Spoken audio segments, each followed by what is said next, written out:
They squawk about everything. They were dirty.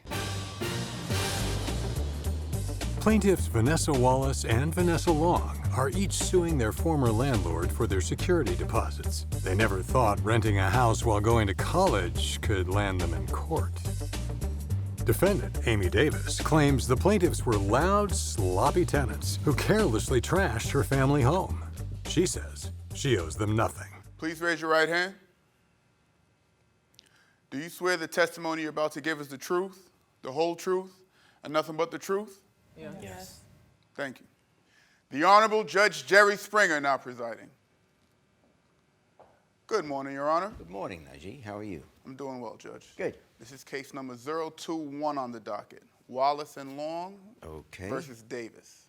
And welcome to all of you. We have Vanessa Wallace and Vanessa Long. Yes. And which one is Vanessa Wallace? Okay. And you are suing the defendant, Aimee Davis.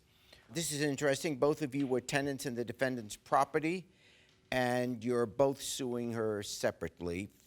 First, plaintiff Vanessa Wallace, you're suing for $2,160 for the security deposit and double damages. Plaintiff Vanessa Long is suing for $2,640 for her security deposit and reimbursement of a month's rent. And then again, double damages. That's what the suit is about. Go ahead.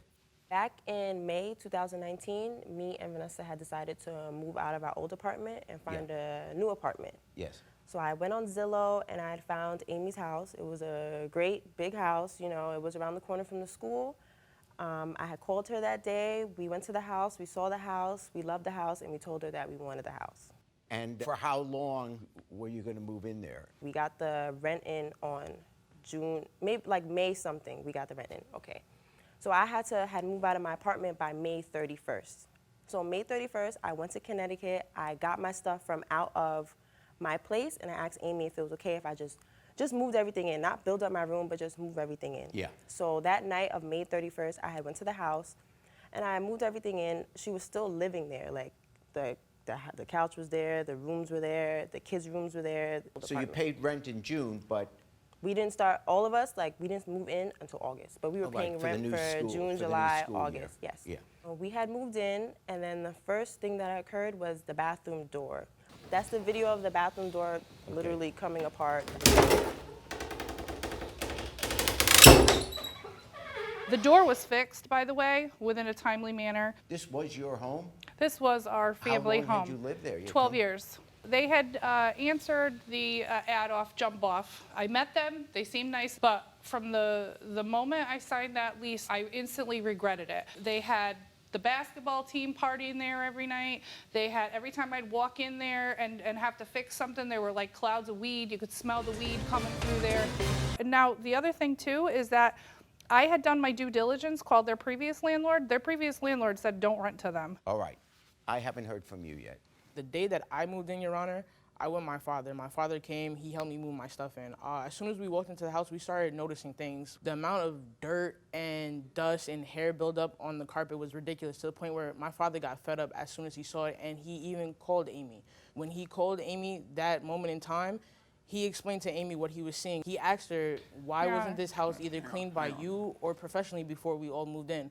Her response was, if Vanessa, myself, wanted to go out and get a cleaning crew, I could do that, but it would come out of my pocket. I have pictures of what the house looked like prior to them moving in. What she says, because there's evidence here, is not true. Okay. So there's, go ahead. Okay. Yeah, so I have the text for Exhibit B where she basically told us a little dirt is going to kill us. All right. So there's recognition of these particular issues. Yeah, go ahead. Vanessa had gone home for the weekend, and I used her TV to watch TV. And one day I was watching TV, I had my feet up on her bed, I was sitting in a chair, and I took a double take. I looked over and I saw a little bug on her pillow. Later on down the line, we did find out that they were bed bugs, but at the time we did not know, because Vanessa and I have never had bed bugs, we've never seen bed bugs, and we've never dealt with that, so we didn't know it was bed bugs. Oh. And one day I pulled into the garage, because she did give us access to park the cars in the garage. I parked in the garage one day, and I got out, and as I was walking to the side door to go inside, I noticed a big bottle of Hot Shot, bed bug and flea repellent in the garage. Everything in the garage besides my car was Amy's. She brought those bed bugs in, and I had to pay for an exterminator and get those bed bugs out. And they were only in that room. When she brought her stuff, I hadn't thought anything of it. I had Hot Shot in there because in my garage because I had fleas like 3 years back. Was not for bed bugs. I've never dealt with bed bugs in my life. And let me tell you, as you can hear them, they squawk about everything. Just the breaking of the screen door. They trashed the garage. I have a picture of them trashing the garage. They were dirty. Neither one of them provided me with a written notice of their forwarding address. I had no address. It was only the court summons that I received in March where I found out Vanessa Wallace's address. And I sent her, Your Honor, I sent her a check with the itemized deductions from the security deposit that was received, and via certified mail. She never bothered to pick it up. How is the rent paid? Do was you each $2,400 send a a month. check? As long as I got the $2,400, just Yeah. like in the security deposit, it was $3,600. I don't care if one pays. I don't care if 5 pays. Now, Vanessa Long, your suit, what did you want to say? For my suit, I'm also trying to get my $720 back and my last month's rent. In Exhibit A, December 17th, I let the defendant Amy know that I am moving out. She basically replied, letting me know what the lease said, which was I either had to find a replacement or I had to continue to pay rent until the lease was up, which would have been May. And it was December, so it was mid-year. It was winter break.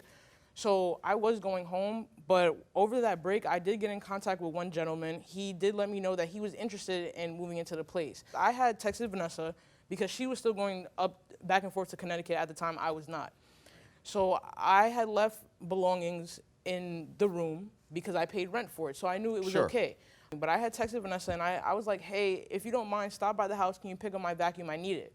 When Vanessa got there, she FaceTime called me, and she flipped the camera, and my whole room is set up. There's somebody living on my belongings in the room that I paid rent for of January. She did say that she was leaving for the semester. I needed to make sure that room was rented. We have a video of the guy in her room on January 27th. You can bring up the video. That's the video of him in the room. This is all his stuff on top of mine. That's the young man right there too. Right, it's not in dispute.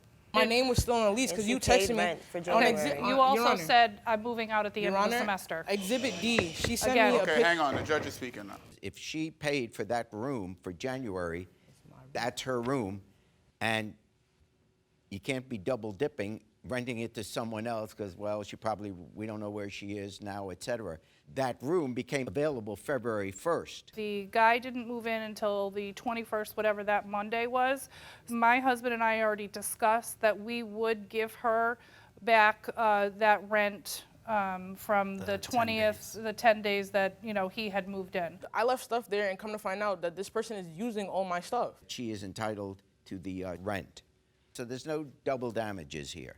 You don't get to keep part of a security deposit because the place gets to be dirty or there's underwear on the floor or that kind of stuff. No, I'm going with the... And the major stuff that was fixed is a responsibility of a landlord. But it also says in the lease that it was negligent. That may have been the case. I don't think that you should have to pay double damages here. What is fair is these two young women are entitled to their security deposit back. First, let's deal with Vanessa Wallace. Your lawsuit basically is for return of the security deposit, and you also ask for double damages.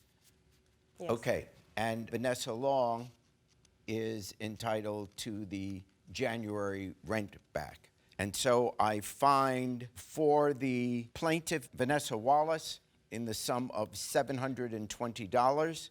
And for Vanessa Long, I find for the sum of $480 and $720, which you know very well is $1,200. $1,200, and that's why I need to go to the University of New Haven. If you have a problem with your landlord, don't be afraid to say something or go to the court and get it done. College students, these landlords be trying to play us. Next time, I'm gonna listen to my husband next time he tells me not to rent to these tenants.